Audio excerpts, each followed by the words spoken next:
Welcome to the Prophecy Club, where we study and research Bible prophecy. Our topic tonight is America's occult holidays.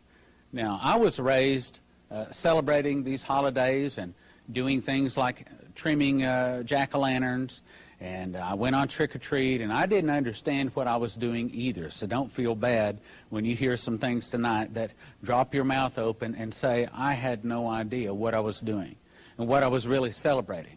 But in fact, there's a lot of occult behind our holidays. Now, that's not to say that we should not celebrate the birth of Jesus or the resurrection of Jesus. I will celebrate my Lord's holidays.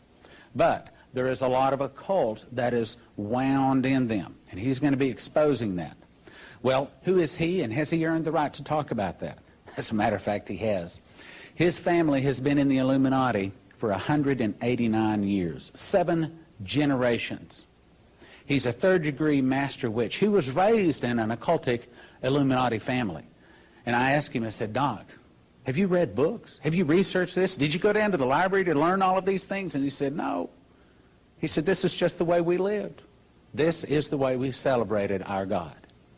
And Christians are celebrating the wrong God in some of these occultic ceremonies. Our speaker also has been on and appeared in and consulted for the Oprah Winfrey Show, the Geraldo Rivera Show, Hard Copy, Inside Edition, Unsolved Mysteries. And there's one thing that I really like about Doc. He is really after winning souls, taking them out of the devil's kingdom and putting them in God's kingdom. He is a real soul winner, and he loves the Lord. Will you help me welcome Doc Marquis?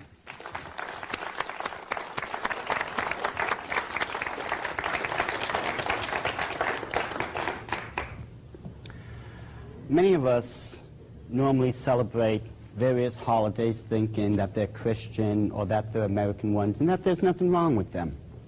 What we are going to learn tonight is going to startle most of you. Hopefully it'll challenge you. If nothing else, this information has been kicking up a lot of dirt. I'm not kidding. I have seen reactions that I did not think was going to happen. I am talking about where people literally, I tell you, you'd almost think that they were going to get into a fight over this. But then again, as Christians, we're not supposed to be standing still anyways. We're supposed to be moving and serving the Lord. Now, I'm going to give you the very short version of how I got into the occult to begin with. When I say short, I'm not kidding. I have a ton of materials I need to present to you people. When I was 3 years old, I was brought to my dedication ceremony in the Illuminati. Now, this is not unusual. Many people here in the Christian community, you will take your children, you'll bring them to your various churches, your denomination, what have you, and you'll offer them up to God, correct? Well, in the occult world, they're doing the same thing, except they're offering their children up to Lucifer. Now, this is nothing unusual. It really isn't. For the occultists, this is a normal practice. When you look at anything in the occult, all you have to do is compare it to the Bible. You're going to find out just about everything in the occult was either reversed or perverted from the Holy Scriptures. In the end, you're going to find out that Lucifer has never had an original idea yet. All he did was create a war and think he was going to become God. And we all know what happened then. For the next 10 years, I was put into what's known as the outer court. Now, this is best understood as the Illuminati's version of a seminary. This is where you're taught all the rites, the rituals, the 8 nights of human sacrifice, spellcasting, alchemy, so on and so forth. So by the time I was 13, at the end of another ceremony, this was my initiation ceremony now, they brought forth a book that was made out of lamb's hide. It's known as the Book of the Dead in the occult. They brought forth a quilled feather and then a ceremonial knife called athame. They sliced my arm wide open, passed me that quilled feather. I had to dip it in my own blood and sign my new occult name in this book. This made me one of them. Now, isn't it interesting how in the book of Revelation we find out that in heaven there's an angel signing our name in the Lamb's Book of Life? Again, just another occult counterfeit. For the next 4 years, I was going through the ranks like all other Illuminists, to where by the time I was 17, I became initiated as a High Druid priest, or what's best understood as a third-level witch or a master witch. At that point, it gave me authority over a particular region. Now, a region is a governing area in which, in this case, the third-level witch had full authority over. We had a little bit more than 1,000 illuminists within this area at the time. A year and a half later, I went into the United States Army under orders from my bosses in the Illuminati. Now, this was not my idea. Okay, don't get me wrong. You know, but I did not go in for patriotic reasons back then. I would do it now, but the Illuminati, since the mid-60s, have had an ongoing plan in which they were sending in hundreds and thousands of their own people to where they wanted to infiltrate every single military base around the world. Once these bases were infiltrated, they would start setting up their own covens. Now, the reason they were doing this was so that they could recruit key people from the military into their own ranks. And this would help them out tremendously. Let's say you were into communications, and I initiated you into the coven. Well, because you had access to communications, you're one of us. I now have access to communications. If you had access to supplies, I had anything I wanted because you were now one of us. I had access to what you had access to. And unfortunately, the Illuminati is too good at what they do, because as of April 1978, if you check the Army Chaplain's Handbook on Religious Requirements, you will find out that just about every single major occult religion is listed in it. We're talking Satanism, witchcraft, you name it, it's just about there. And it's all legal. They're federally recognized, they have tax exemption, they have priesthood status, and it's all perfectly legal to be practiced on every single military base throughout the world now. And you know, there's nothing we can legally do to stop it. Of course, we weren't going to be told that this is what was really going on, but nevertheless, they did it. Well, to make a very long story short, when I was at Fort Lewis, Washington, a young man, I didn't know him too well, he was just an acquaintance, walked up to me and started a conversation. Shortly after that, he had to leave, but he asked me if I wanted to go to church with him on Sunday. You know, and back then, of course, there was no way you were going to get me to set foot in any church. You know, but I have to tell you the truth. Let me tell you, for the next 3 years, my life literally was a nightmare. Because no matter where I went, and no matter how far I went, there were some born-again Christians just waiting to witness to me. I mean, they were falling out of the trees, jumping out of the bushes, and I am not kidding when I tell this. This is the truth. I actually saw one jump out of a moving vehicle once to try to witness to me, but I ran faster that day than that Christian did. To wrap it up, as I was saying, I have a lot to present, but at the end of those 3 years, I finally saw what I was doing in light of what the Christians were saying all along. On April 15th, 1979, I went into a Christian church as a sold-out slave of Satan's, and I left as a born-again child of the King. And for the last 18.5 years, I've been running a ministry called Christians Exposing the Occult. We're in there trying to get people out of the occult. There's more going on nowadays than most Christians would realize. And it's sad. It really saddens me at times, because we're the only ones who actually can be used of God to get these people out. And so many times, we just don't seem to be doing it. What we are going to be doing now, as I stated before, we're going to be going over certain holidays. Just about every single holiday you can think of, and we're going to get into the origins of all this. I am hoping that at the end, this challenges you. Not to go out and have me shot, but challenges you as a Christian, your conviction, your dedication to Christ. There are 8 nights of human sacrifice on the Illuminati's calendar. Starting from the top, December 21st is the night of Yule. It moves down to Imbolg, Ostara, Beltane, Litha, Lughnasadh, Mabon, and finally Samhain. Now the reason December 21st is at the top is because according to the Celtic calendar, This is the calendar that the Illuminati uses to this very day. The last day of the old year is October 31st. It begins on November 1st, the new year. Now you're going to find out this will have great significance. We will be getting to that. As we look through these nights, you're going to find interesting things are happening to them. If you recall in Genesis chapter 1, I believe it's verse 16, the reason God put the sun, the stars, the planets up in heaven was for us to measure the seasons by and to watch out for certain signs. This was a very specific purpose God put them there. And look at this. The winter solstice, the spring equinox, the summer solstice, and the autumnal equinox. Those are the seasons we're supposed to measure on the calendar. And yet, look at what the occultists did. Already they started perverting it by putting those nights of human sacrifice right on them. And mind you, those 4 nights that line up with the 4 seasons, those are the minor ones. That's to say, almost as if to say, well, God is so minor in his plans that we're not even going to bother to recognize them with the major holidays. Nevertheless, these holidays constitutes already a perversion of our calendar. And you're going to see just how bad this has really gotten. Starting with December 21st. From December 21st down to February 1st, there was a 6-week period. From February 1st to March 21st, there was a 7-week period. Then notice how the pattern keeps repeating itself. 6, 7, 6, 7, all the way down.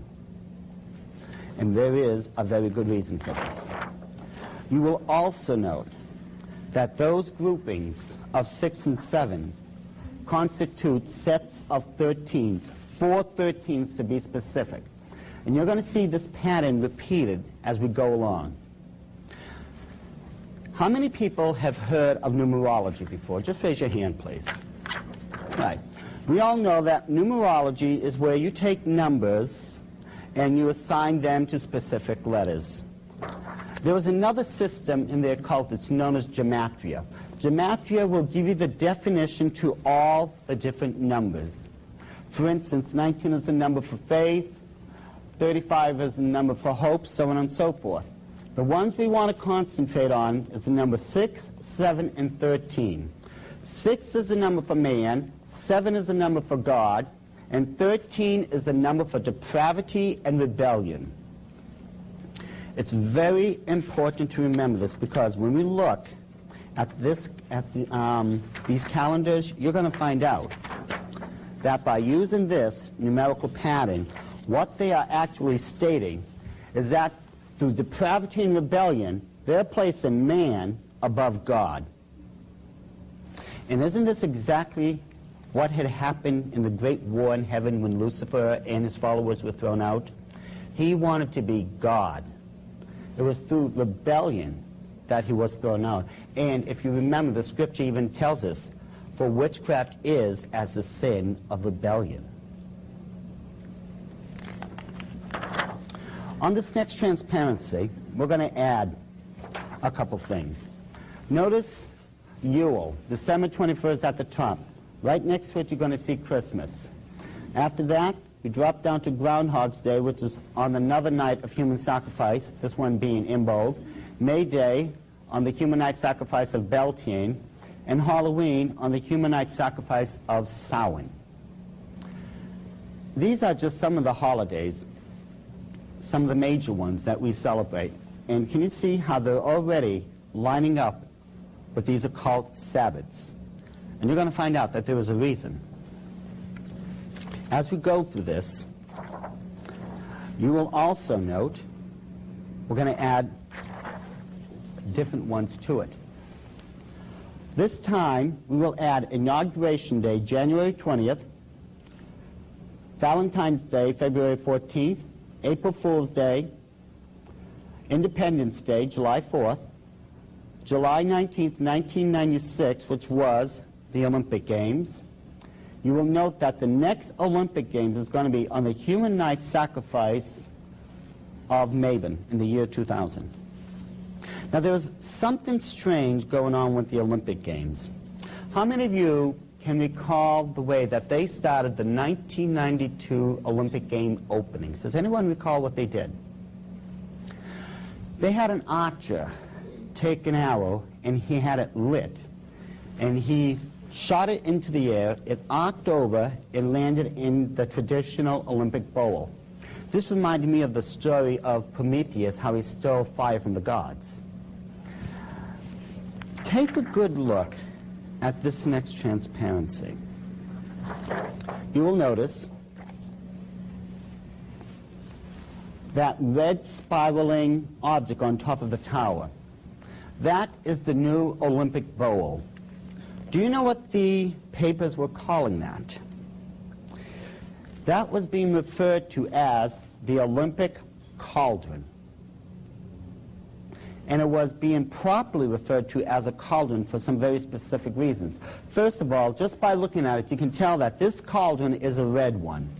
It had to be red because the first family of the Illuminati, the head of it to this very day, Lord James Rothschild himself, his name Rothschild from the German means red shield.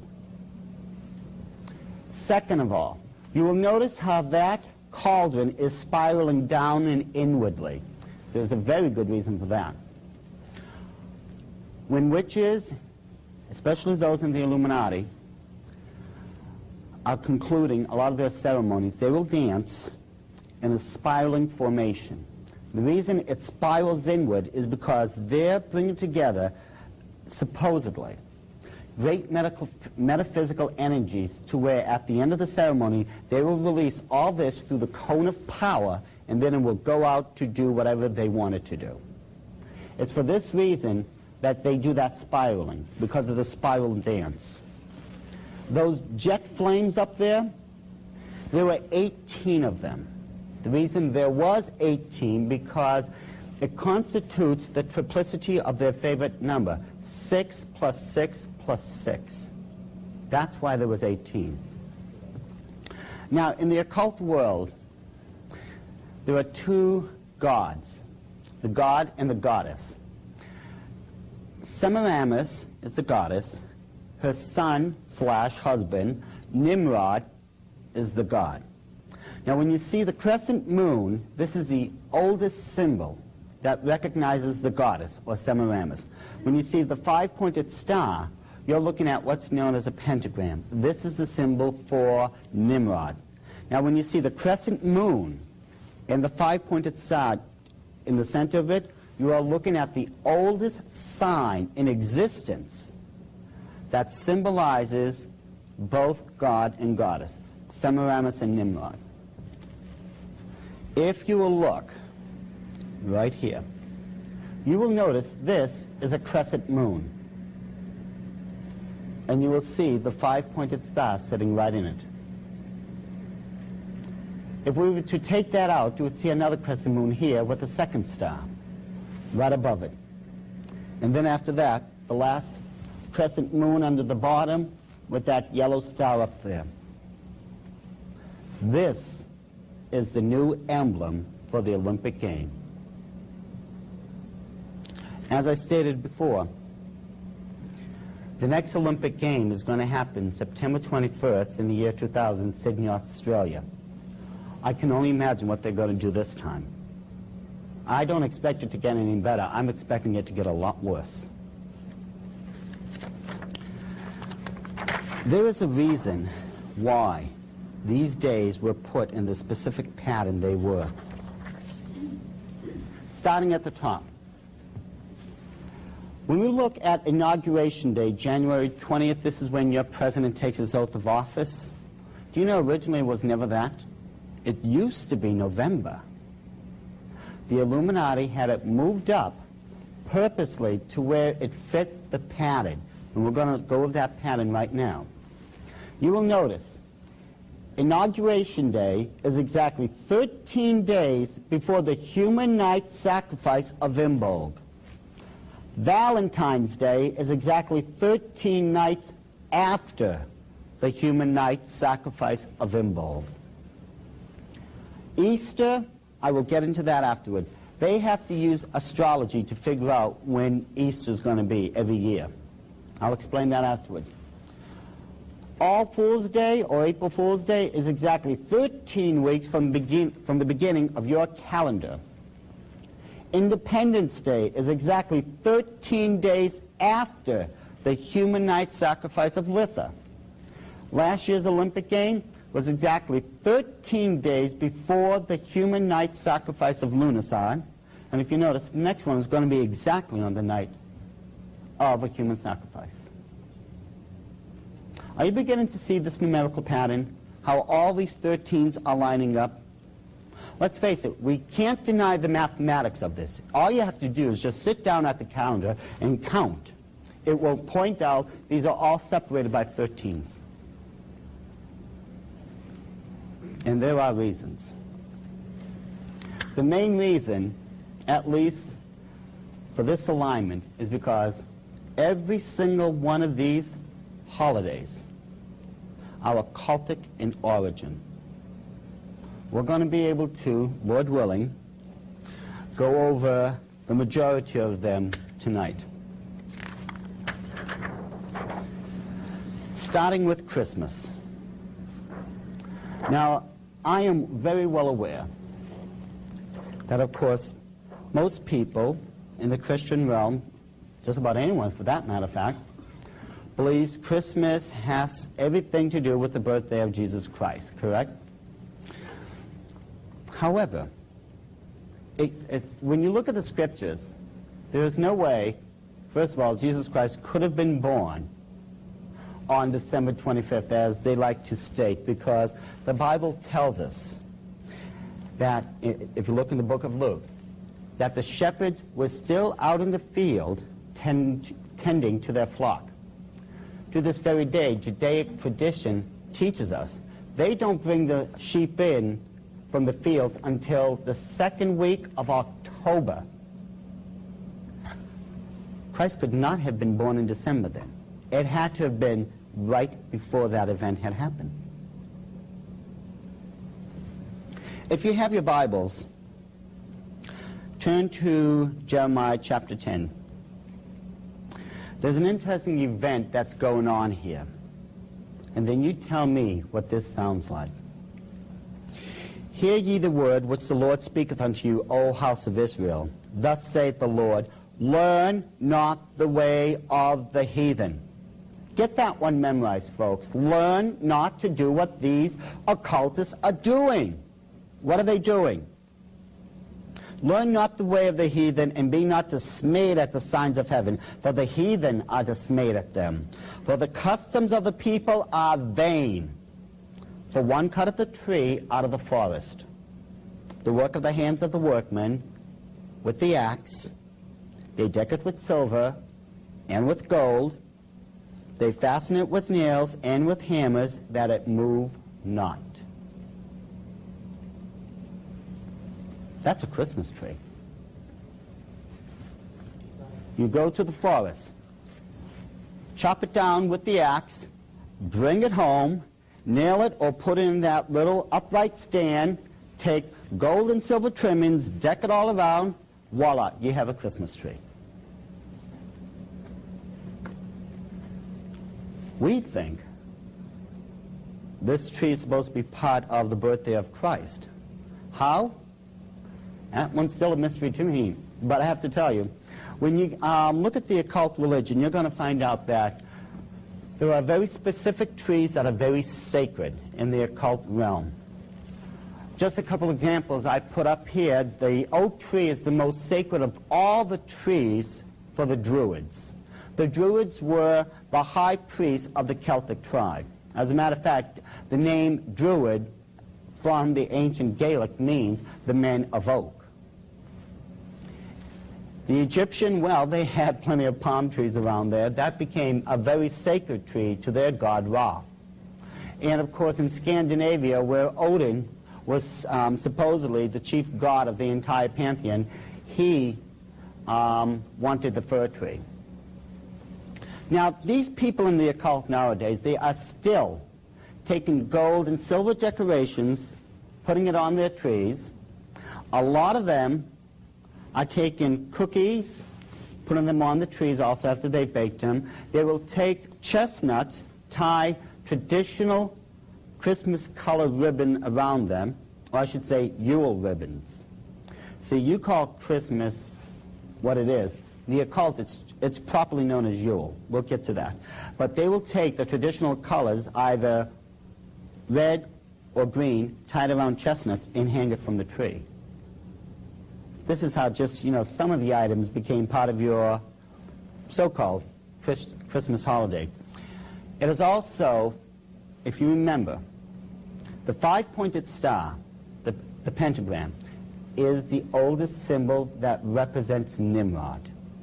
See, in the occult world, from November 1st all the way through April 30th, the god is in charge. He will rule over the world for those 6 months. After that, the goddess takes over.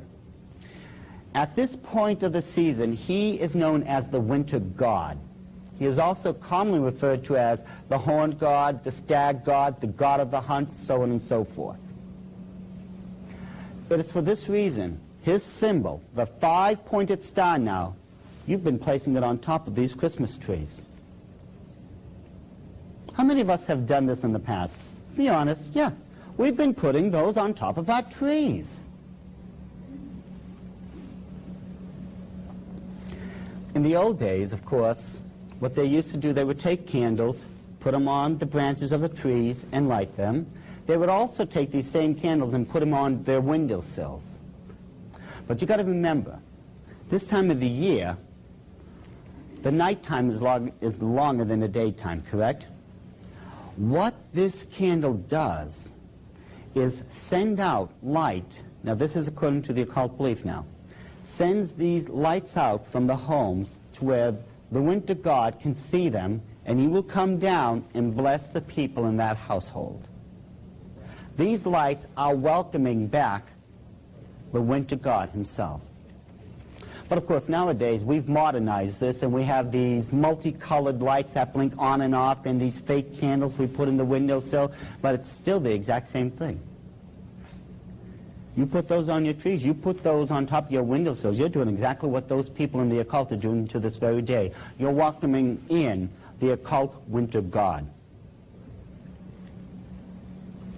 Then, of course, there are the various plants that we are using to celebrate the season. We've seen mistletoe before. It's a green plant with white berries that are very, very poisonous. The mistletoe is a very sacred plant in the occult world. It's a fertility plant. It's for this reason that the custom of when you walk under the mistletoe you're supposed to kiss, that's what it's symbolizing, the rites of fertility. The Christmas wreath. It is circular in its design, and it was done so for a reason. And I'm going to try to be as tactful about this as possible. But if the truth be known, this, first of all, represents the cycle of life and the cycle of reincarnation. The reason that is so is because, occultically speaking, again, this is another fertility symbol, because it represents the female sexual organs. And it's for this reason why in the occult world there is still placed candles around it, because it symbolizes the male phallic symbol, the unification of both of them. And of course, we've seen the holly,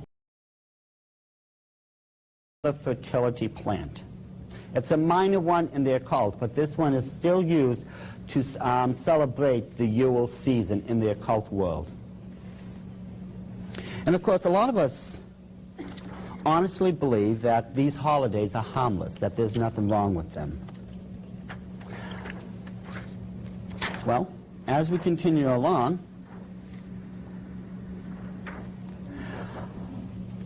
How many people, if this is really a harmless holiday, could honestly right now explain the origins of Santa Claus? Let's face it, Santa Claus, just like these holidays, just didn't fall out of heaven. They had to have come somewhere. In the occult world, remember, as I stated before, the winter god is known as the stag god. Through the myth that are found in the occult world, Satan is actually trying to convince his followers that he is like God. See, God has three qualities that, of course, no one else has. He's omniscient, omnipresent, and omnipotent. He sees all, he knows all, he is all-powerful. This is God, just part of God. When we look at the characteristics of Santa Claus, how many of us remember Santa Claus is also omnipotent, according to the legends?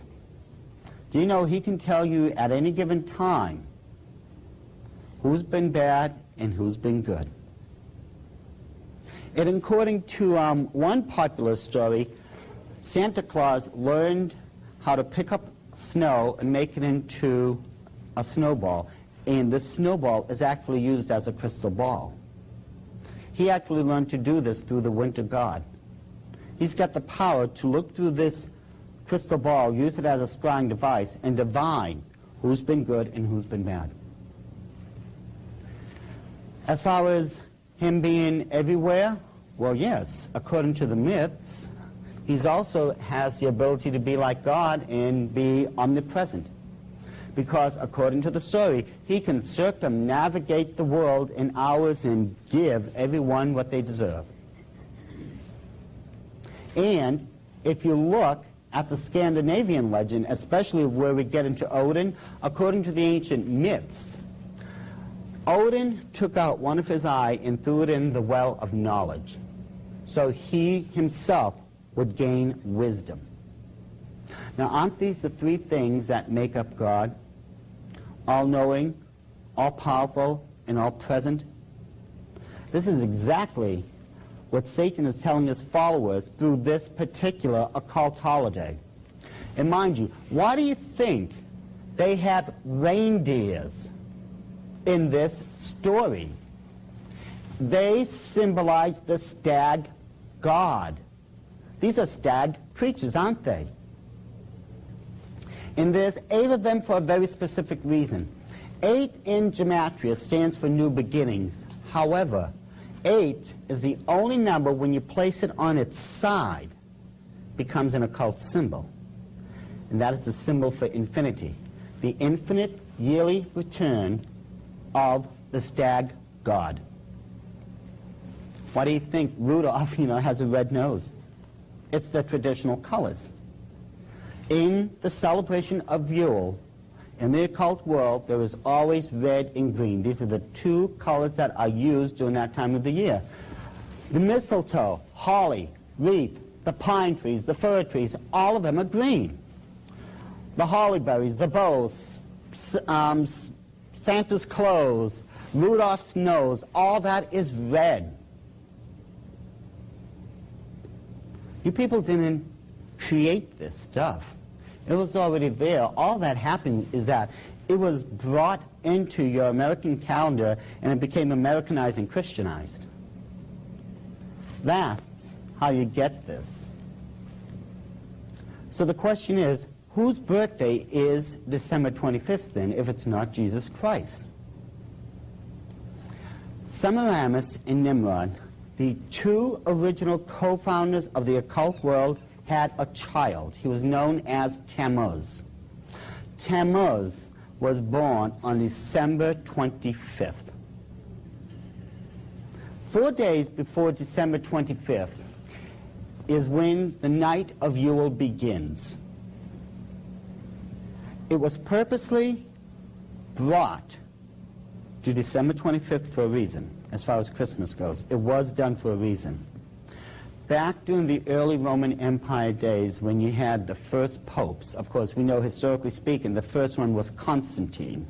He took over Rome in 313 AD and then established the Council of Trent and declared what was known as the Edict of Milan in 323 AD, to where he started what he wanted now, what he called a state religion. Now, Constantine, and this is historically, you can prove this easily, was a practicing pagan. He was an occultist. He took these pagan occult rituals and holidays, put them in this new state religion, and if you would, candy-coated it with an air of Christianity. The reason he did that, because he knew the pagans would recognize this for what it really was and still come in. December 25th, as I stated before, is the birthday of Tammuz. What was also going on during the Roman empires in those days, on December 25th now, was the day of Saturnalia. To the Romans, the head of all the gods was the god known as Saturn. This festival to Saturn was marked with a couple very specific events. First of all, there would be great banquets.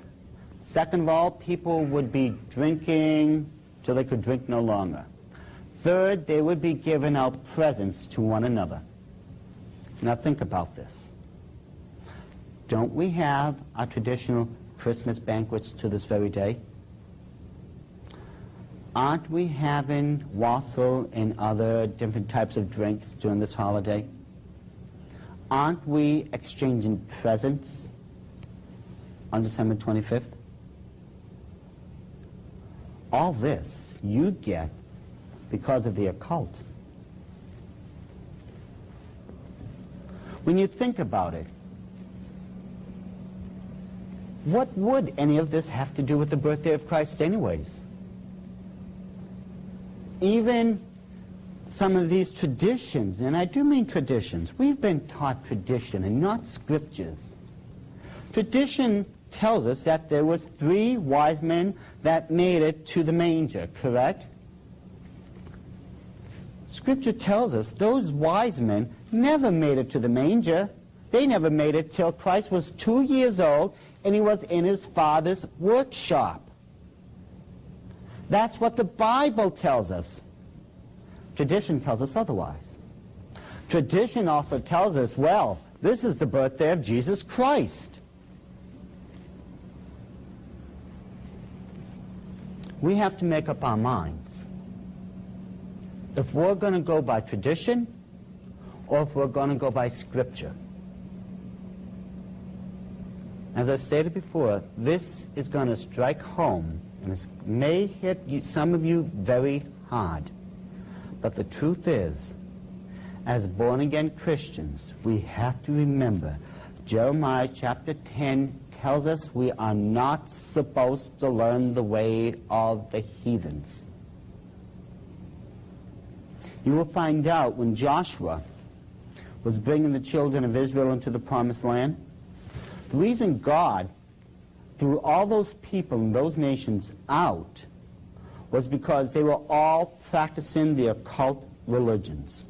God named the 9 reasons why they were being cast out of those nations, and every single one of those reasons, you look at them, were occultic ones. This is how evil, how foul this stuff is in the eyes of God. And yet, for some reason, we honestly think that there's nothing wrong with this stuff, that if we just say, well, God, you know my heart, you know that I'm honoring you. How are we honoring God if we're doing it through occult holidays? I can't see how we honestly can say we are honoring God if we're doing it the exact same way those people in the occult are doing it to this very day. And yet, of course, there's a lot of other holidays that we think, well, let's put it this way, that we have Christianized. And we have actually fooled ourselves into believing are Christian. The next one would be Easter. This one, let's face it, this one is extremely popular. This one is supposed to be the resurrection of Jesus Christ, correct? And yet, you're going to find out Easter and the resurrection of Jesus Christ have absolutely nothing in common. Now, if you remember in Genesis, at the Tower of Babel, and this is the classic rendition of the Tower of Babel itself, the people there had sinned against God. They formed a one-world government under a one-world people, under a one-world language, under a one-world tongue, under a one-world religion, which was the occult. The co-founders of this occult religion was Nimrod and Semiramis.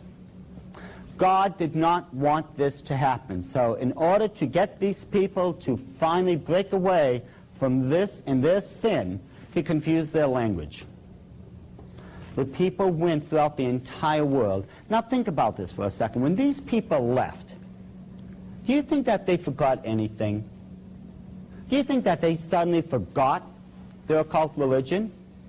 Do you think they finally that they forgot where they came from and what they did? Of course they didn't. When we take a look at the next great empire that came about after Babylon, we see something very interesting here. Now down here is a great pyramid of Giza. It's on the Giza Plateau in Egypt. But if you look at the top one, that is what's known as a step pyramid. It was one of the earliest pyramids ever built. It was built by the pharaoh Djoser. Isn't that the exact formation that they were building the Tower of Babylon with?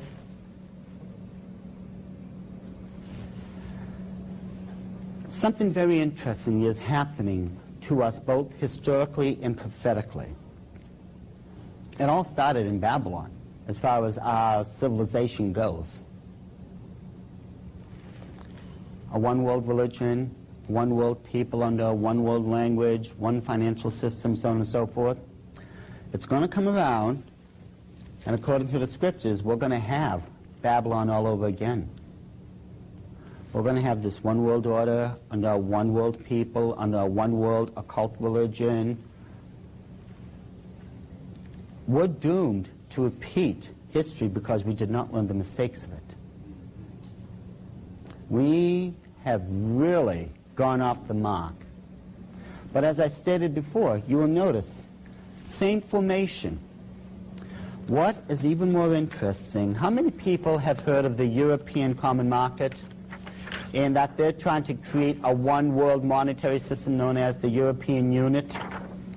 Here is their official logo. What is that? Right, that's the Tower of Babylon again. Look at the inscription down here. Europe, many tongues, one voice. They want to reverse and undo what God did. God took one voice and turned it into many languages. They want to take those many languages and unite them under one voice, just one people again. The five-pointed stars up there, those are inverted pentafors. Those are the common symbols that are used by those people in Satanism. But there is also something very peculiar going on here.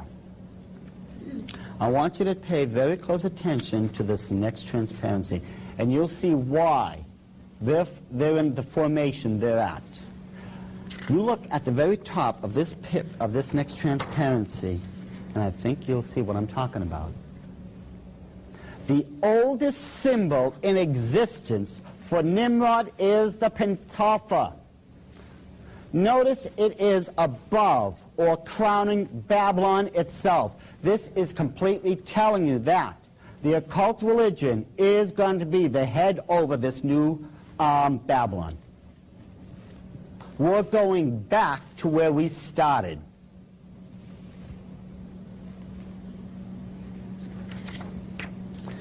If you remember in your scriptures, when Paul was going through Rome, Greece, the whole empire, well, Paul himself was not noted as a quiet man. If nothing else, Paul himself, let's face it, got into a bit of trouble. Thrown into prison at least 3 times. They tried to stone him to death. They definitely ran him out of town many times. And there was one particular event, if you people will recall it in the scriptures, where they went into, they actually were trying to get into this one temple and trying to tell these people, you're not supposed to be worshiping these false gods. And if you remember, this was in the city of Ephesus. These people were worshiping a goddess known as Diana. Remember how at the end they were shouting for hours afterwards, great is Diana of the Ephesians? They were doing this for a reason, but if you look at this list over here, Semiramis and Nimrod, their names are the only thing that change in the entire occult world.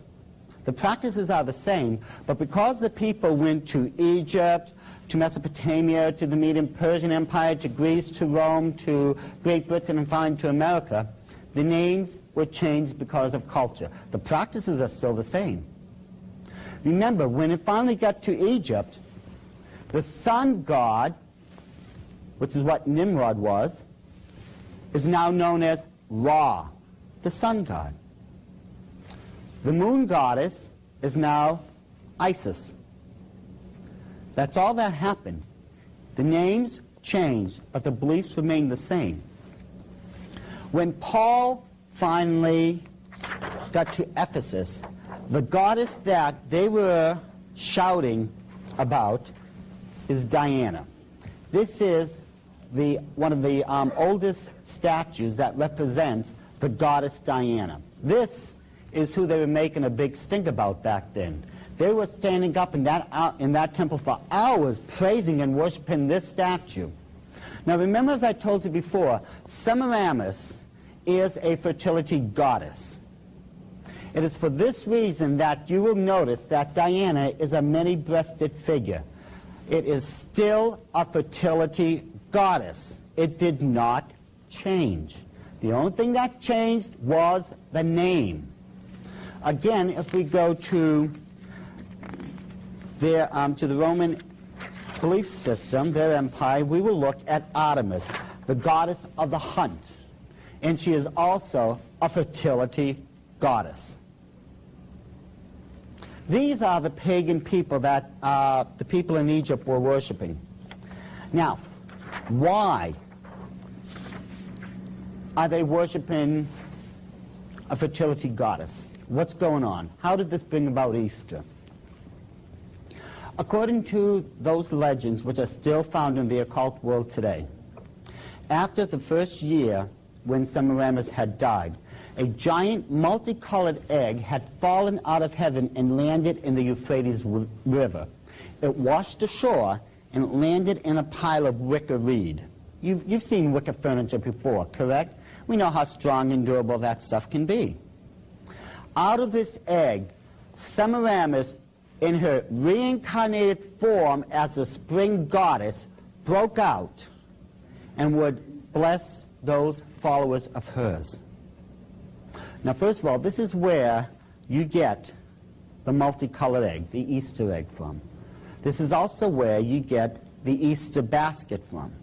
And the reason you get the word Easter is because of the Babylonian. In the Babylonian Talmud, if you check on the name of Easter, it is properly spelled I-S-H-T-A-R.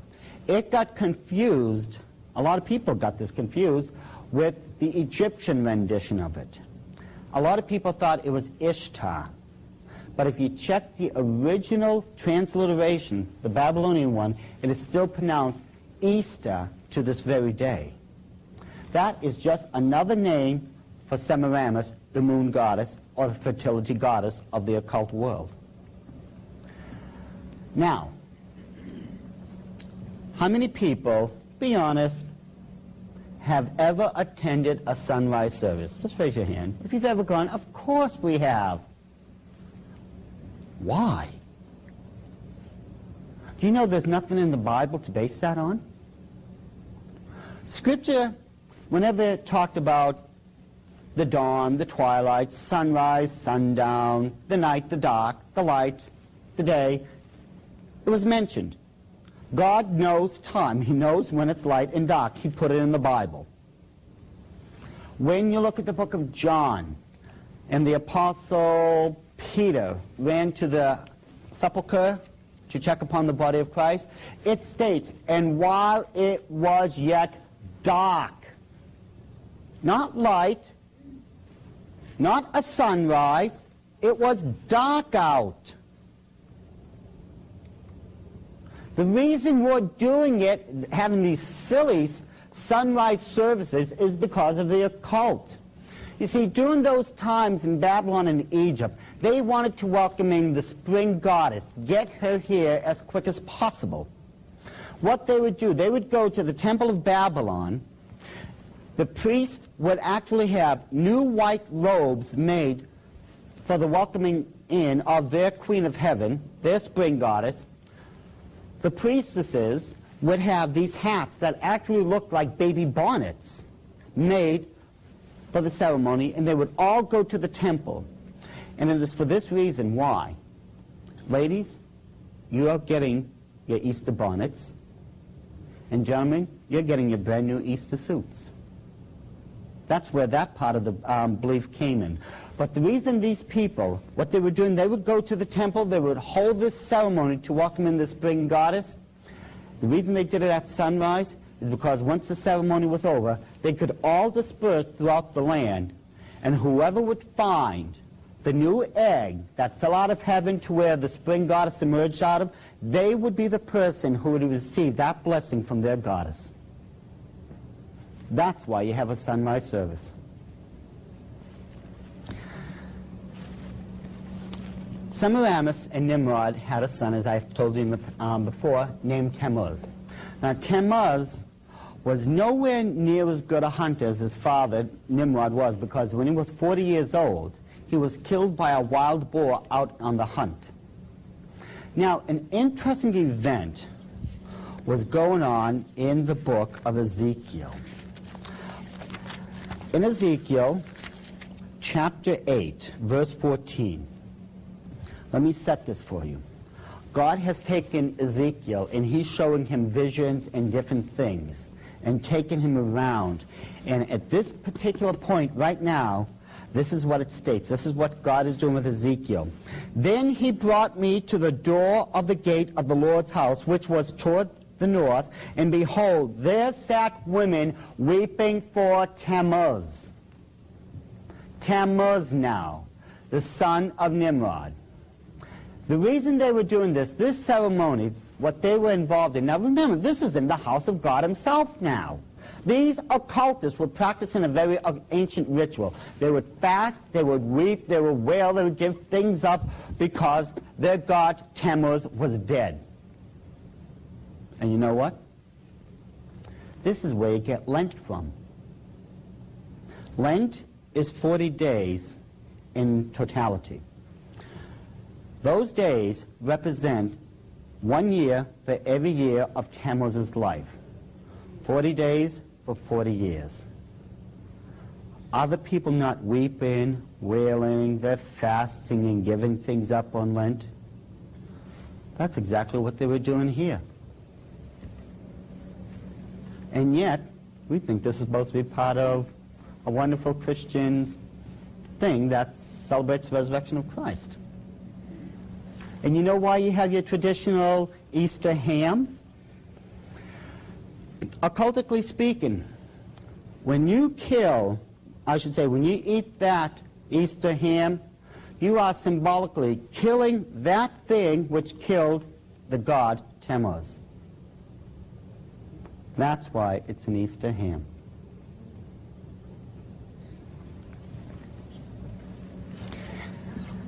We have brought all these things into the church, and we think of them as harmless Christian holidays, and there's really nothing harmless about them. Now, if you remember, the goddess is coming back during this time of the year. She's known as the spring goddess, and this is a typical drawing of the spring goddess. You will notice that the sun is behind her because she is beginning to come into power. Notice how she's holding a cute little Easter bunny and all that. It's a cutesy little scene. But tell me, What does a bunny have to do with the resurrection of Jesus Christ? I mean, I would like just one person for once, I don't care if it's a theologian, a doctor who has his doctorate in divinity, I don't care who it is. Could someone in the Christian world explain the Easter Bunny to me? I can tell you how it came into the Christian world through the occult. North American Indians commonly used a totem pole and carved animal faces in it to depict various gods of their belief, correct? They were doing that back in Babylon. Where do you think they got it from? Remember, this stuff spread throughout the world. Eventually, it had to end up in North America. The oldest symbol to recognize the fertility goddess, that of Semiramis, is the bunny. The reason it is the bunny, because the bunny is the fastest procreating creature that we know of.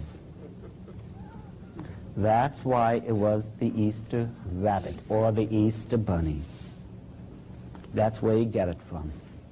This is straight from the occult. And if you don't want to believe me, go to an occult bookstore or to a witch's shop or something like that. They'll explain this to you. If you don't want to believe me, ask them about why a rabbit. What's up with the spring goddess? What is with the name Easter? They'll tell you the truth about this, especially if you try to get them to believe that you're interested in it. Be interested in for finding out the truth. Don't be interested in because you want to join. You know, but this has been going on and on and on for thousands of years. We have just simply taken all this and have Christianized it. For some reason,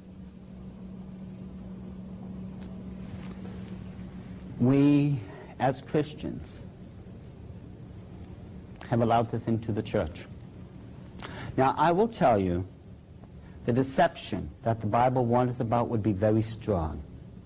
It specifically stated that it would be so strong that if it was possible, it would deceive the very elect of God itself. And I think this is what we allowed to happen. You're being given the truth of what's going on in the occult and how these things became Americanized and Christianized. Once you've been given the entire information, you become responsible to God for it, don't you? Hosea stated, "My people die for a lack of knowledge." How many of you are willing to not just live for Christ, but live for Christ as a responsible, sold-out servant of His? This is what you have to ask yourself. On this next holiday, which you commonly call Halloween, in the occult world they call it Samhain. Now, when you look at the name, it looks as if it's saying Samhain or something like that. No, no, no, no. This is properly pronounced in the ancient Gaelic as Samhain. Samhain, according to occult tradition, was the Lord of the Dead. Now, around 900 BC, a very fierce nomadic people came into the areas of what used to be known as Gaul, Saxony, Brittany. We know it now as the British Isle, and of course it eventually went through Scotland, Ireland, and the rest of the surrounding areas. These people were known as the Celts. Now, the Celtic people, they were so fierce and so barbaric that twice they held off the famous Roman legion and extracted heavy tribute from Rome itself. They literally held all power from 900 BC to approximately 900 AD in that area. The Celtic Lord of the Dead, Samhain, is just another name, Samhain, for Nimrod. You study all the myths, all the occult myths of Samhain. He is also a stag god. has horns just like the stag god of the occult world that is so constant. But this particular time of the year, October 29th through the 31st, those 3 days constitute what's known as Samhain. Everyone thinks Halloween is just a one-night thing, October 31st, but it is not. See, in the occult world, this is a 3-day fire festival. It lasts from the 29th through the 31st. During the time when the Druid priest held power in Great Britain, now the Druids held all power. You couldn't get married without their permission. You couldn't hold any type of official title in the clan without their permission. You couldn't even attend any of their religious ceremonies without their permission. They literally held power over all life and death, and you're really going to find out how in this example. During the nights of Samhain, the Druids would gather at these giant megalithic stone circles. One of the most common known stone circle is, of course, Stonehenge. Just about everyone has seen Stonehenge at one time or another, be it in picture or if they were actually there. Now, Stonehenge, as I said, it's a megalithic crop circle. Megalithic crop circle. That's the UFOs. Wrong subject. But we could always get there. This is a megalithic stone circle. It served 3 specific functions. First of all, it was a temple complex. Second of all, it served as an astrological observatory. Third, it served as a place of human sacrifice. Archaeologists have already unearthed, underneath Stonehenge, over 4,000 human skeletal remains. And that's just Stonehenge. There are hundreds of these throughout the British Isles. This one, believe it or not, is small compared to some of the others. The one in Avebury is over a mile in circumference. This is just a small one. And there's over 4,000 dead human sacrifices underneath it. You multiply that by X amount of hundreds of these stone circles, and I think you'll understand what the Druids were all about and why they were so greatly feared by the common folk. During the time of Samhain, the Druids, in this example, they would meet at Stonehenge. They had a giant cauldron, a black pot, that they would fill with what you would best understand as an apple cider-like substance. They would light the pot, and then all the Druid priests would go out throughout the countryside. They would go to various mansions, to castles, to people of nobility such as the earls, marquises, dukes, what have you. They would walk up to the front door of these places, and you want to know what they would yell out? Trick or treat, exactly. Now see, trick or treat is a 2-part expression that literally sent waves and waves and waves of panic throughout the people who ever heard it. You see, if the Lord of the Manor cooperated with the Druids, he would take one of his own servants or one of his own household members, someone of his own family, and pass them over to the Druids to be used as a human sacrifice offering that night. The Druids would leave you a treat for your cooperation. They would take a pumpkin that was previously hollowed out and filled with human fat. They would leave it on the front doorstep and light it. This served as a water protection from all the demonic forces that would be unleashed that night. Now this is where we get into the trick.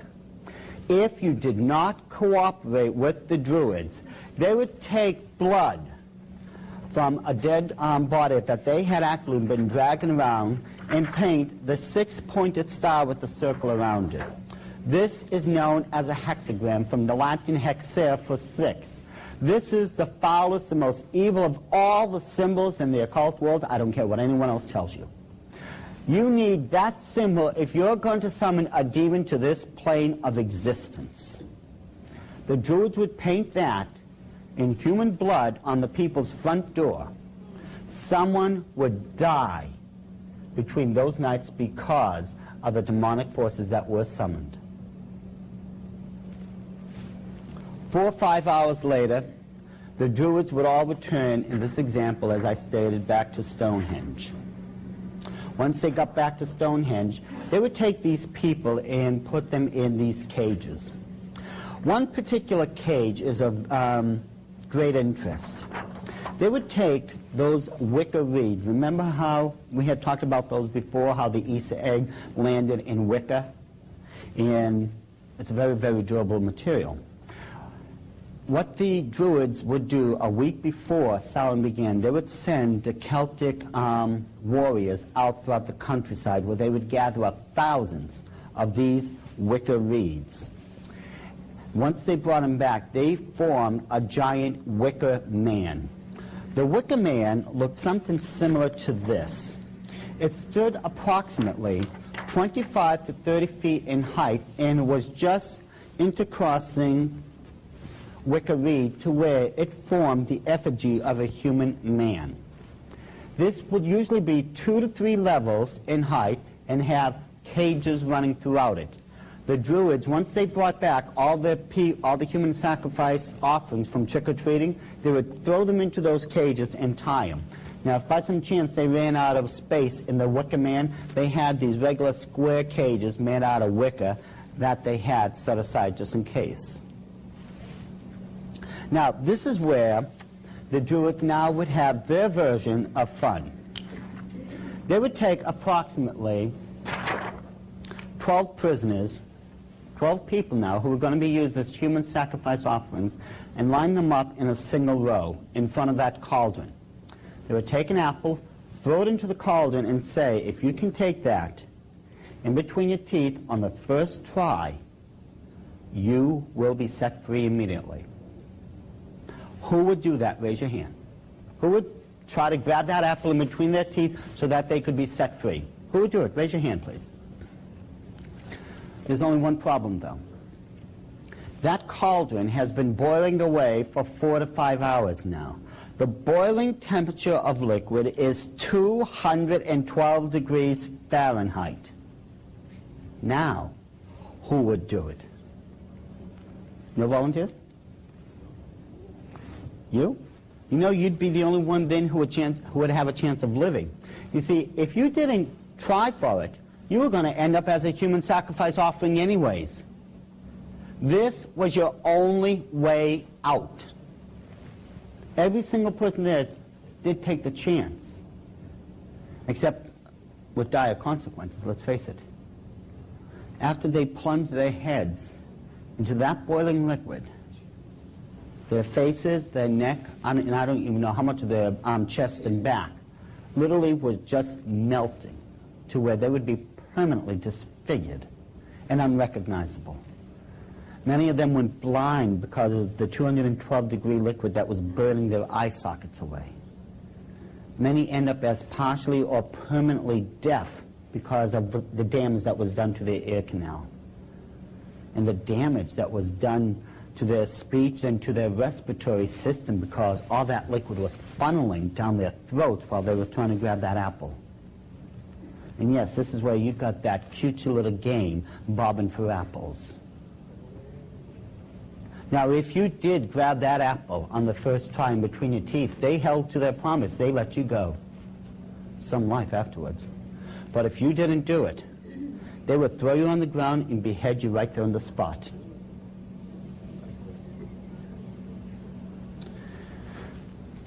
Samhain is the highest night of human sacrifice on the Illuminati's calendar. And the reason it is because this is, at this time of the year, what's known as a crossroad.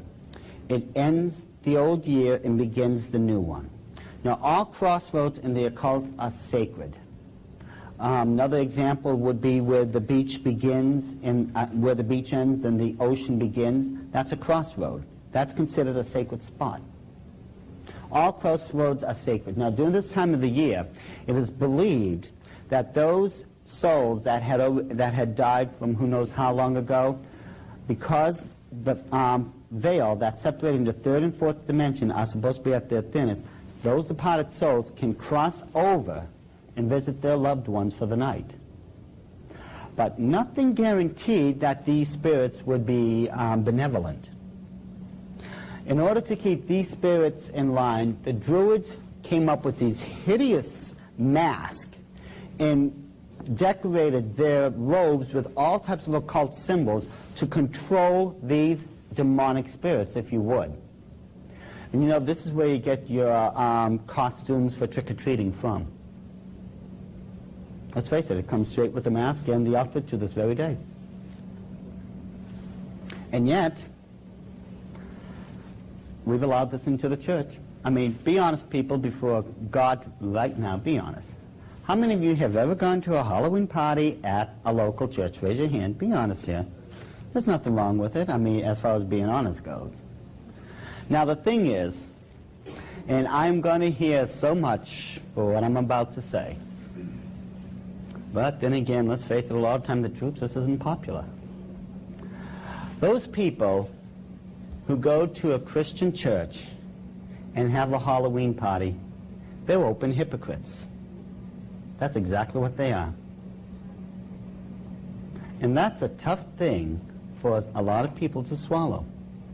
Because this is a fun thing. This is supposed to be nothing but fun. And yet, you know, there's actually a group that's actually worse than that.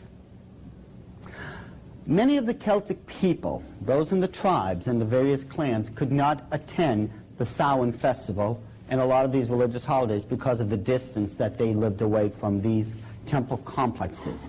What they did, they would hold the exact same ceremony, except the Druid priests weren't able to preside over it. Instead of calling it Samhain, those Celtic warriors called it a harvest festival. Now, how many of us have ever gone to a church where there has been a harvest festival? Those people doing the harvest festival, they're the closet hypocrites. I mean, bad enough being open about it, but being a closet hypocrite about it, I mean, really. But that's exactly what's going on. We've given it this wonderful Christian air. We've even gone so far as to tell the kids, it's okay if you wear a costume that has Moses or Ruth or Mary or whoever. It is not all right. When the Bible said, learn not to do the way of the heathen, do you think God was just taking up space? We have got to make up our minds one way or the other to commit ourselves for Christ or not to. Those are the only two choices we have. Because when you look at the 3rd chapter of the book of Revelation, it talks about a curse that's upon our church age, and that's known as the Laodicean church age. The Laodicean Christians, for the most part, are just lukewarm at best. And those are fence walkers. A fence walker is just walking the mark, and he's not committing one way or the other. How can God bless a person who won't make up his mind one way or the other? This is what it comes down to. And didn't Hosea himself say that my people die for lack of knowledge? Well, I think we're getting a fair amount of knowledge right now, but the question is, what are you going to do with it? This is what you have to ask yourselves. And as I said before, this is not a popular topic of discussion. Let's face it. How many of us have gone out, we've celebrated Christmas, we've gone Easter egg hunting, many of us. Halloween, harvest festivals, and trust me, I'm not done yet. But this is popular stuff. But since when did Christ tell us we're here for popularity points? We're not here for that reason.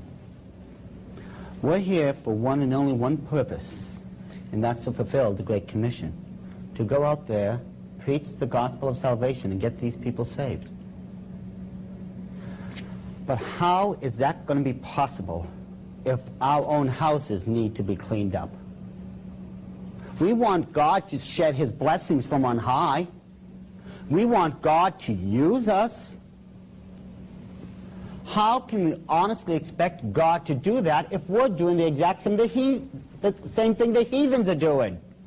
In the occult world, nothing has changed. And this is more than 5,000 years old. And if my pastor, Bruce Wilson, was here right now, he would be looking at me and wondering what's getting into me. See, I have a deadly fear that one of these days God may call me into, the ministry to become a preacher. No. My gift is in teaching, and I'm just praying God never does that to me. Don't get me wrong. Preachers are some of the nicest people on God's earth. You should make a friend of them. But it just isn't my gift. It really isn't. But the truth is, really, how are we ever going to be used of God if we don't clean up our own houses first? There's just so much that we, and again, here I go, people, that we would love to blame other people for doing. Oh, do you see what that person has done? Oh, don't go near, my children can't play with that girl because her parents or her does this and that. I think we should start pointing the finger here first. Christ said, don't worry about the little sliver of the mote that is in their eyes. Worry about the 4x4 that is in yours right now. Then you'll be able to see spiritually to help them. Now, what could possibly be so harmful or occultic about St. Valentine's Day? It's a day set aside for lovers, isn't it? That's what it's known as. It's the holidays of lovers, correct? If you recall, remember how I told you, Nimrod, Semiramis, and Tammuz, they were the first family of the occult. The occult beliefs did not change. All that happened when it went to the next culture, just the names changed. The beliefs remained the same. If you go back, you can actually trace all this stuff. Now, with Valentine's Day, notice how this is exactly 13 days after the human night sacrifice of Imbolc. This is nothing but a complete camouflage for an ancient fertility ritual. Now, how many of us have seen this cute little boy before? It's a little difficult to see, but this is Cupid throwing an arrow at his victim known as Psyche. See, Cupid, according to all the legends, he was not a bare-bottomed little cherub just shooting arrows. He was a troublemaker. He got in trouble with the gods themselves, And he himself,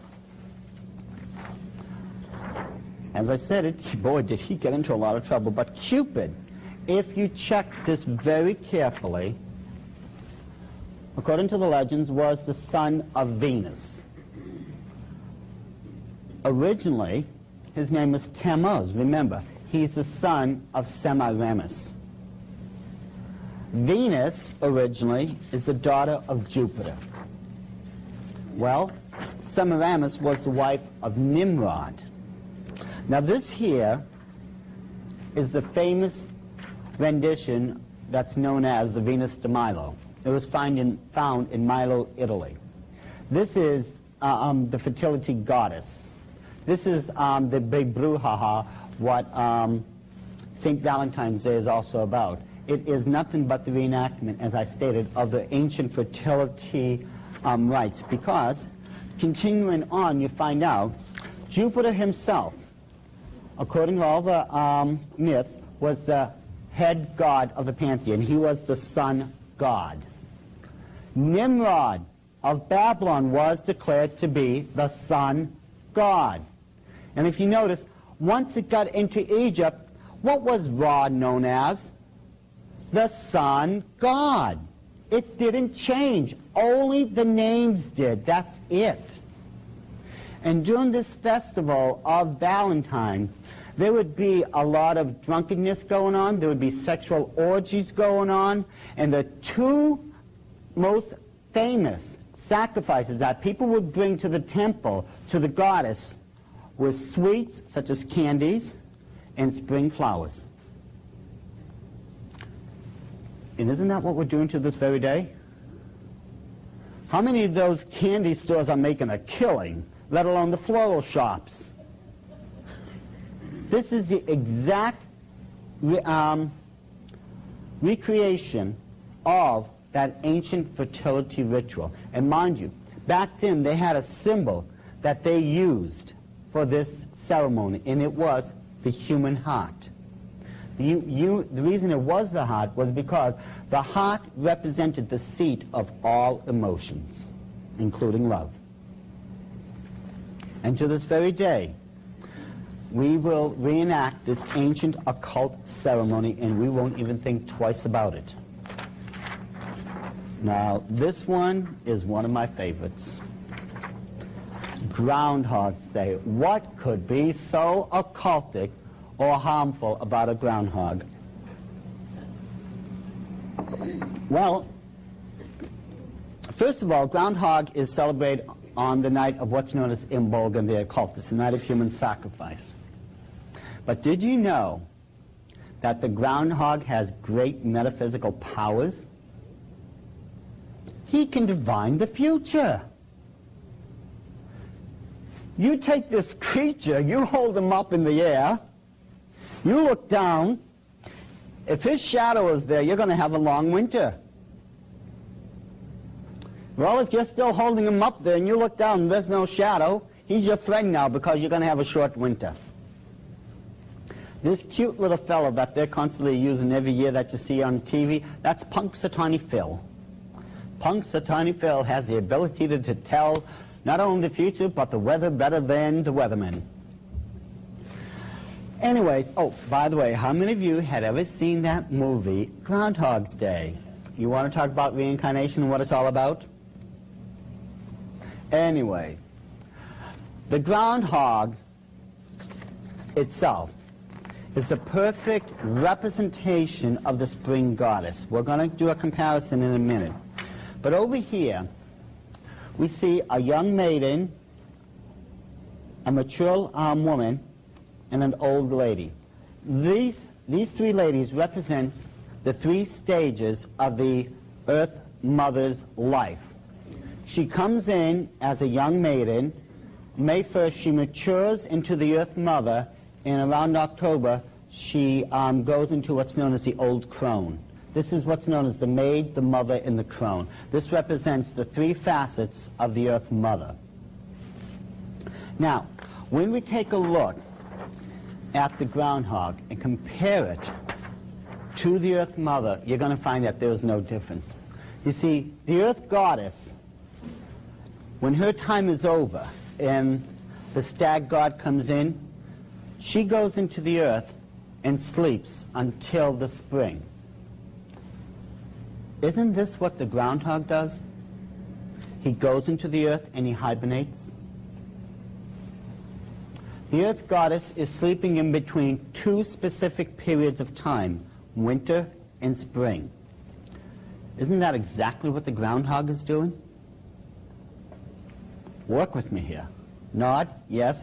Don't force me to get desperate. The goddess is known as an earth creature. This is why she is referred to as the Earth Mother. Isn't the groundhog also an earth creature? The Earth Goddess will only begin to reawaken during springtime. That's when she begins to come back into power. That's when she begins to come back as that young maiden. Isn't that when the groundhog also begins to come back? The goddess completes the cycle of the year, or what's also known as reincarnation. Isn't that what the groundhog is doing? And the Earth Goddess, every year, she represents rebirth and renewal. And this is exactly what the groundhog represents.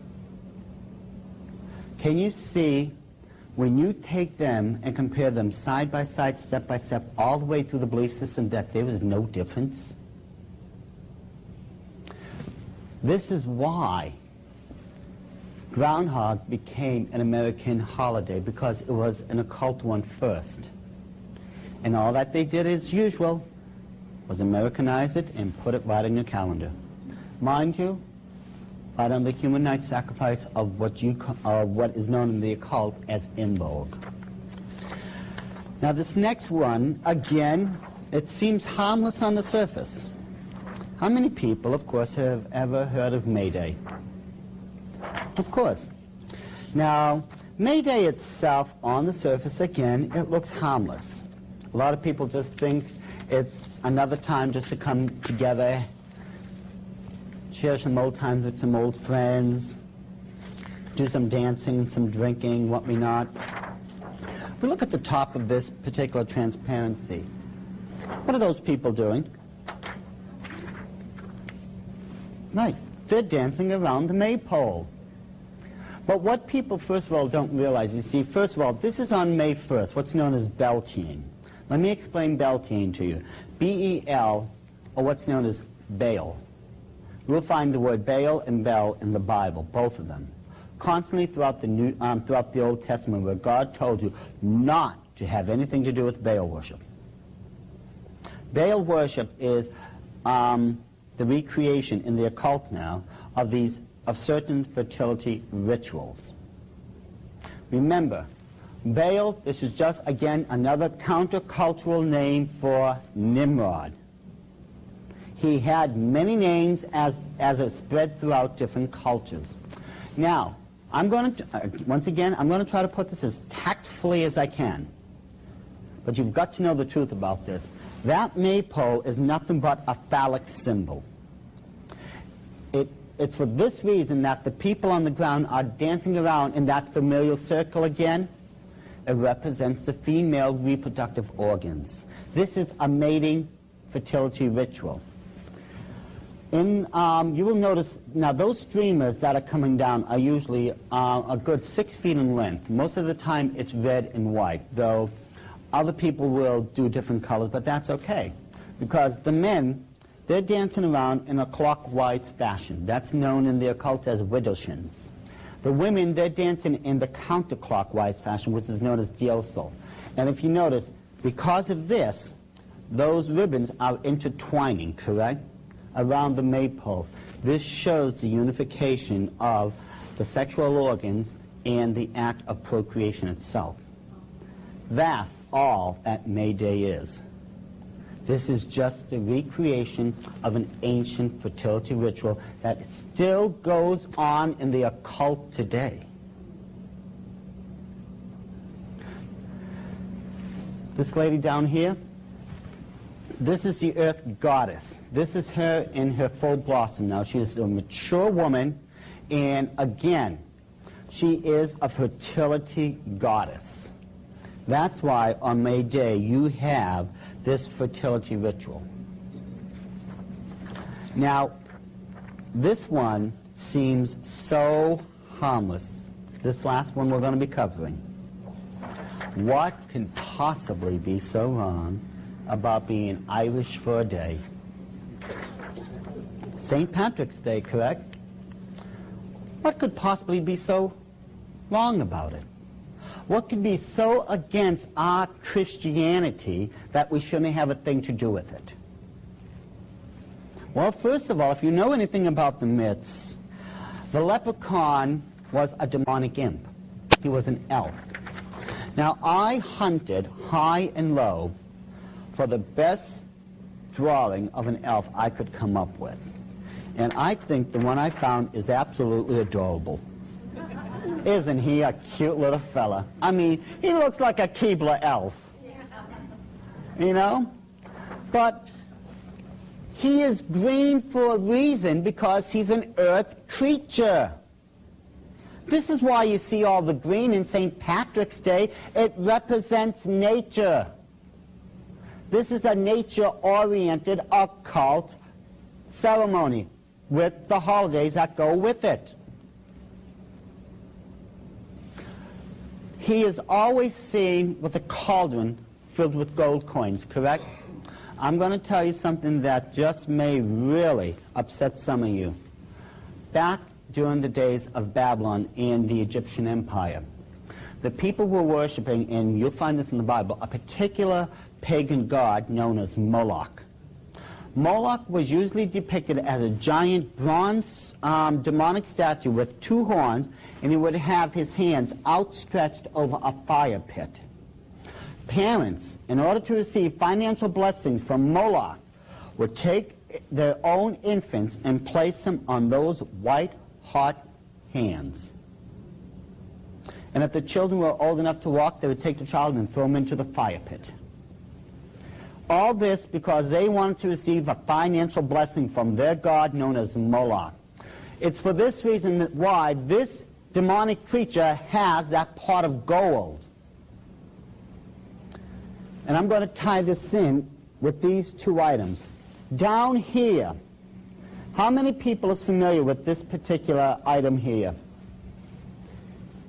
It's known as a shillelagh, right? Think about this. Remember how I told you everything, occultically speaking, you can find as far as a reversal or a counterfeit from the Holy Scriptures? What could that shillelagh be a counterfeit of? What was that? Aaron's rod, exactly. Aaron's rod held great power in it.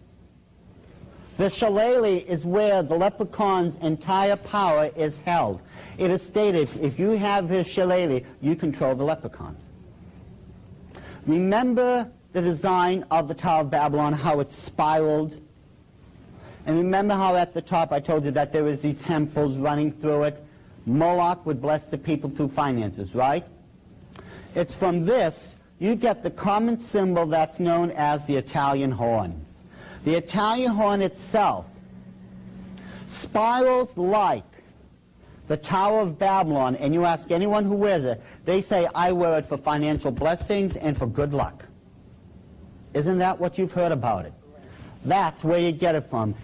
It came first from the shillelagh. The shillelagh was a counterfeit of the rod of Aaron, and they took that symbol and made it after the fashion of the Tower of Babylon.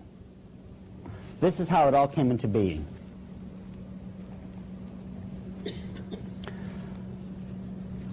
We like to boast to people that we are a Christian people. We are God's children. And yet, when we are honest with ourselves, our practices as far as any of these holidays will say the opposite. Those in the occult, those who worship Lucifer or Satan, whatever you want to call him, whatever occult religion these people are involved in, they're the ones who created all these occult holidays. They continue to this very day. Let's face it, we have Christmas, we have Easter, we have Halloween, we have May Day, St. Valentine's Day, St. Patrick's Day, so on and so forth.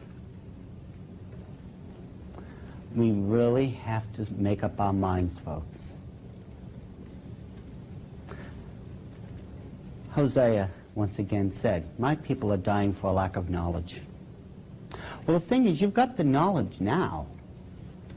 The question is, what are you going to do with it?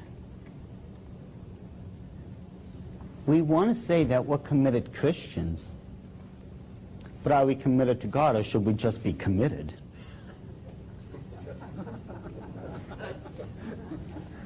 These are not going to be easy things to tackle. Then again, let's be honest, God never promised you an easy life. He said he would give you the strength to make it one day after another. Are you going to keep practicing these holidays? I'm going to hope you don't. I can't tell you not to, because if I just tell you right now, you can't do this anymore, I would be stepping on your free will.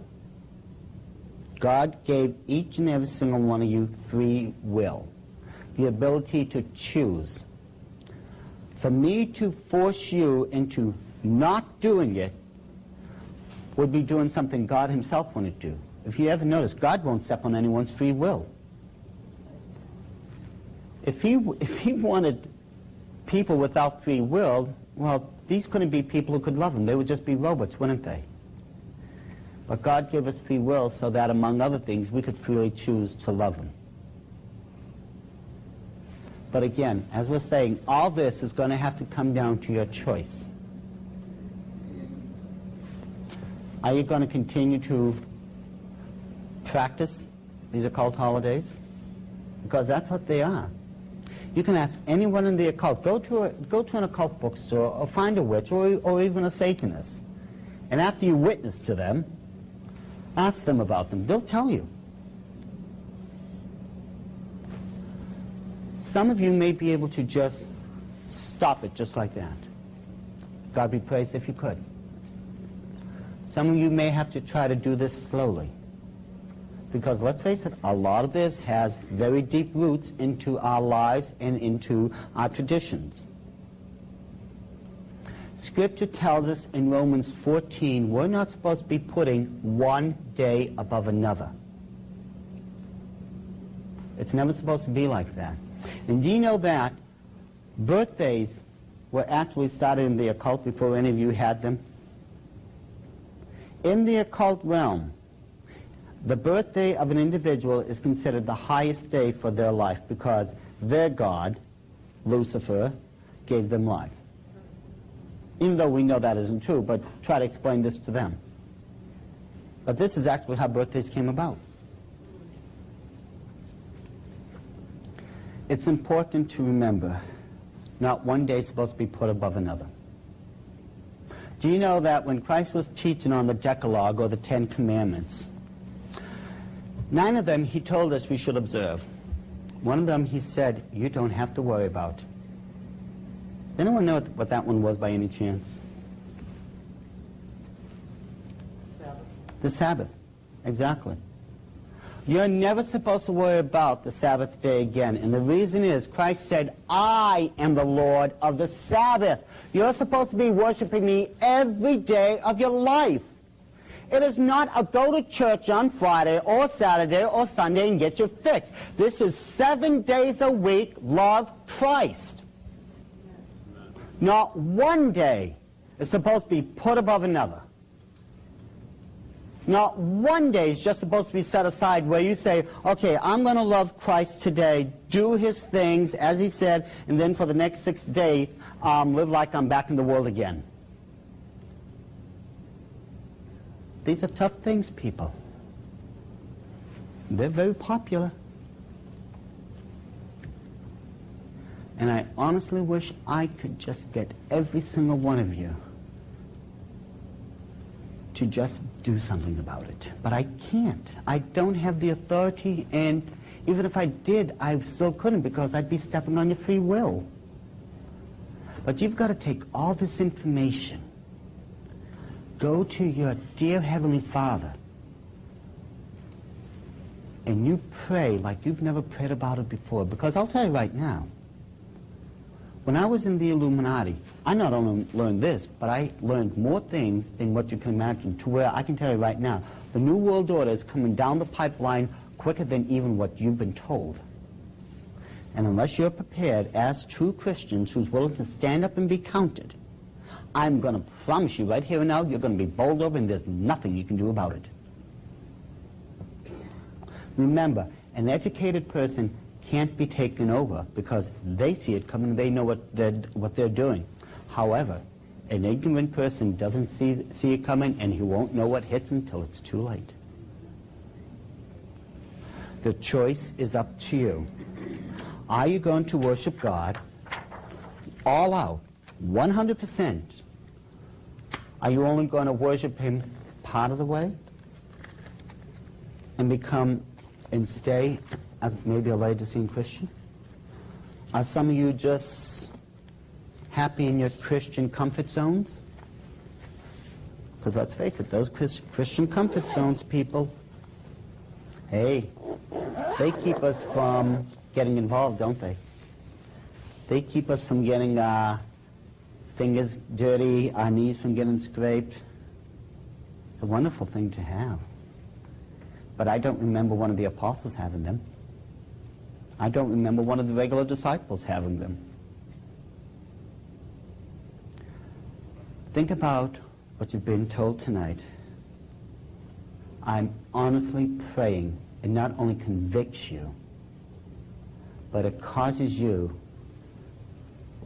to truly dedicate yourselves to a 100% sold out mindset to where this is how you're going to serve Christ for the rest of your life. I'm going to turn over to Stan, and truly, people, I do ask God blesses you and that you do make a wise decision.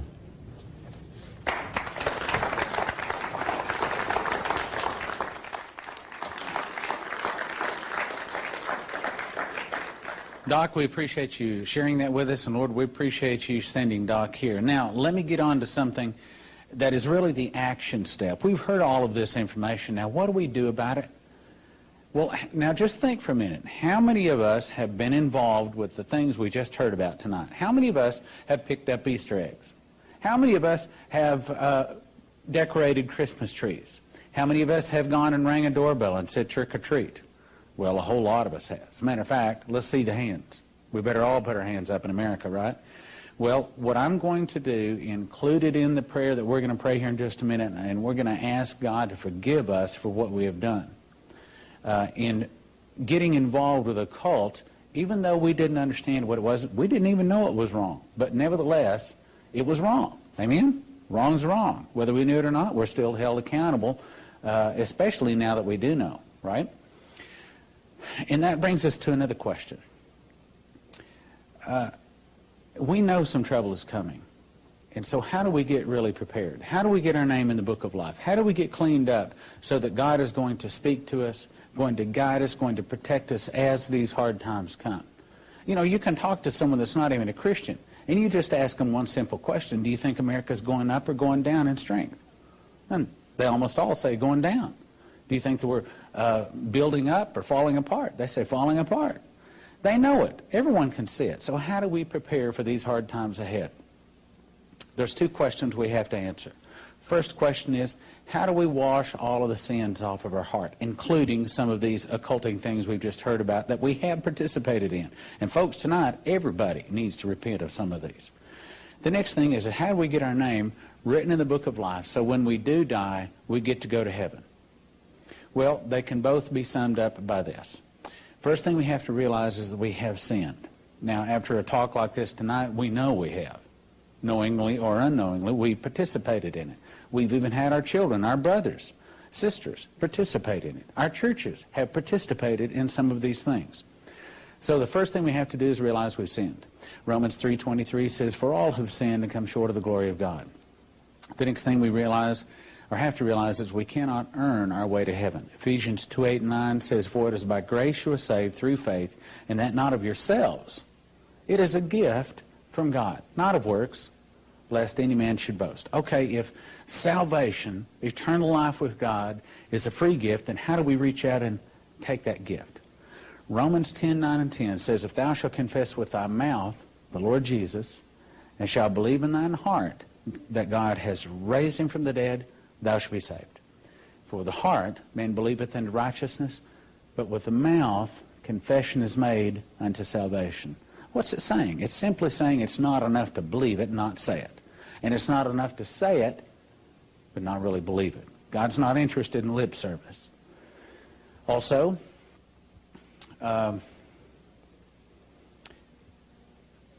Ephesians 2:8-9 tells us that we can't earn our way to heaven.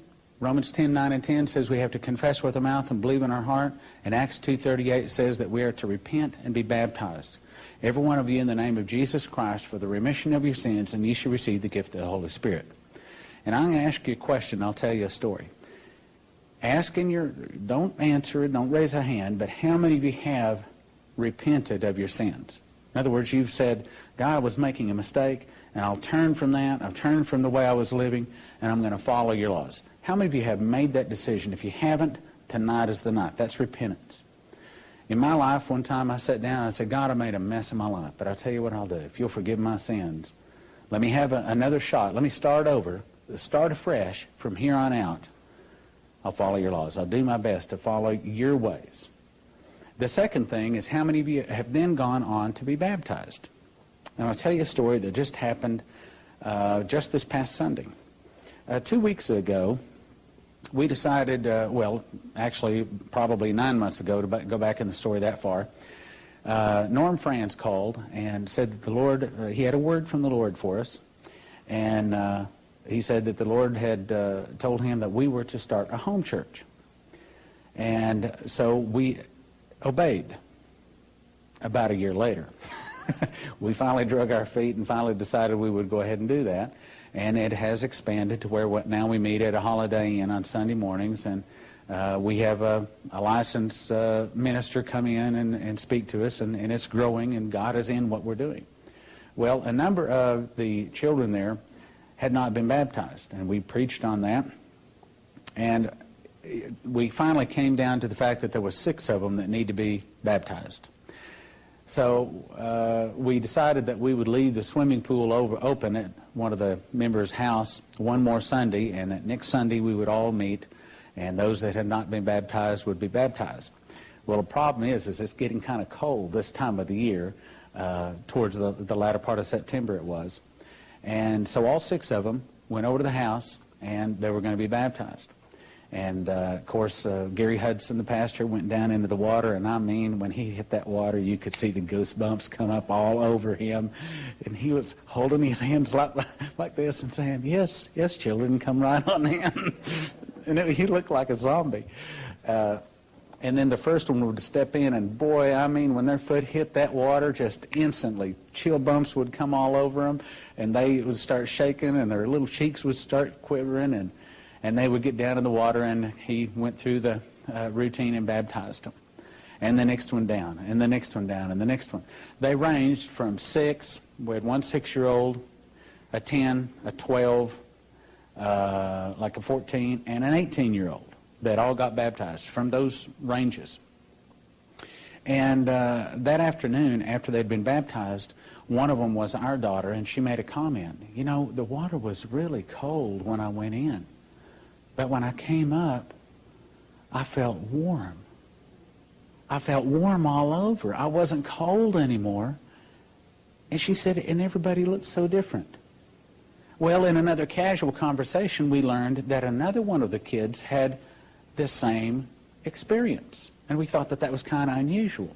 So the next Sunday, we brought all 6 of them right up in front of the podium and got the microphone especially close to their mouth so that their little mouth, and they don't have a big strong voice, and everybody could hear what they were saying. So just kind of impromptu, we went to the first one, the little 6-year-old girl, and said, what did you experience last week when you got baptized? And by the way, this was the first time she'd ever had her head underwater. Ever had it underwater.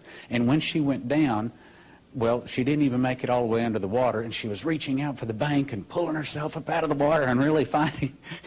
And then he pulled her away from the bank a little bit and kind of encouraged her, and she just went right down and got baptized and came on up. No big deal.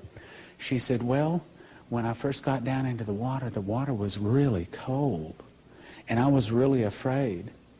But then when he went to dunk me, I fought back, and I had a lot of fear, and then all of a sudden, all the fear went away, and there was this warmth that came all over me, and I wasn't cold anymore, and I went ahead and went under, and it was no problem. So then we went to the next one. Same story. Well, it was really cold going in, but then when I went under, I was really warm, and I got up, and there was such a peace about me. And then we went to another one, and they made a comment, same thing, cold, warm, peace. And then she said, and all of you look so different.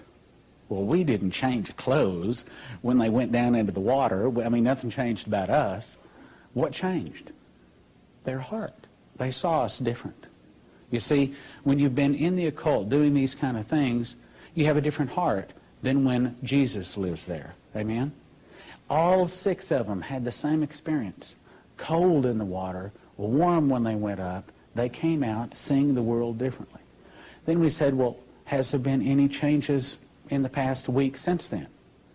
The 18-year-old has thrown his, we'll say, questionable music away, has dropped several of his friends because he's no longer interested in being around them. They're filthy, and they make him feel uncomfortable now. Several of the teenagers are now not as interested in listening to music and watching so much TV, and they say that there's a real change in their life. You see, Jesus is in the heart-changing business. And I just encourage you, not only pray the prayer we're about to pray here in a moment, but also follow on and get dunked, not sprinkled, but baptized in the name of the Father, Son, and the Holy Spirit. It does change your life. If you have not experienced that, go get dunked. Now, on to the next step. What God is asking you to do in just a moment when we pray this, not only ask for forgiveness, confess with your mouth and believe in your heart, repent, and also follow on to be baptized, but he's asking for a commitment. He's asking you from now on, will you follow him? Not turn aside, but this is a commitment for life. Holy Spirit, I ask you to go out and knock on the hearts of those people whose names you'd like to write in the book of life. Those people you'd like to wash their sins away so they can be clean enough you can save them when trouble comes, so that you can put your peace in their heart and let them see the world differently, and that they will not put it off, and they will make that decision tonight in Jesus' name. Let's all bow our head. No one looking around. Let's all say it. Yes, you said it again, but tonight especially we need to all pray it. Dear Heavenly Father, even louder. Dear Heavenly Father, amen. I admit I'm a sinner, and I admit that I have participated in some of these occultic holidays, and I ask you to forgive me of my sins, and I confess with my mouth, and I believe in my heart that Jesus is the Christ, the Son of the living God, died on the cross, rose 3 days later, sits at the right hand of the Father. I ask you to write my name in the book of life, keep me holy, save me in the day of trouble. In Jesus' name, amen. Well, I'd like to tell you, folks, that that's all you have to do. Now you can go live like the devil. Actually, I wouldn't like to tell you, but there's a lot of folks that'll try to tell you that. That's all you have to do is say that little prayer, and you're guaranteed everything's going to be okay. But see, that's not what my Bible says. Matthew 7:21 says, not everyone that cries, Lord, Lord, will enter into the kingdom of heaven, but those that doeth the will of the Father. He said, if you love me, you'll keep my commandments. So that's what he's asking us to do, to make a commitment from now on to live like Jesus, to follow his laws. It's not over in another way, because Matthew 10:32-3 says, whosoever confesses me before men, him will I also confess before my Father which is in heaven. But whosoever denies me before men, him will I also deny before my Father which is in heaven. What's he saying? He's simply saying he wants you to have a little steel in your backbone for a change, and be willing to stand up and say with your mouth to a group of people that Jesus is Lord. So, in just a moment, we'll give you that opportunity to do that. So in preparation for that, and I'm not going to embarrass you, I'm not going to ask you to come up front here, but if you just prayed that prayer, rededicating your life, saying, I've made some mistakes, but boy, from here on out, I'm going to really try to follow your laws. If you prayed that prayer, rededicating your life, will you raise your hand?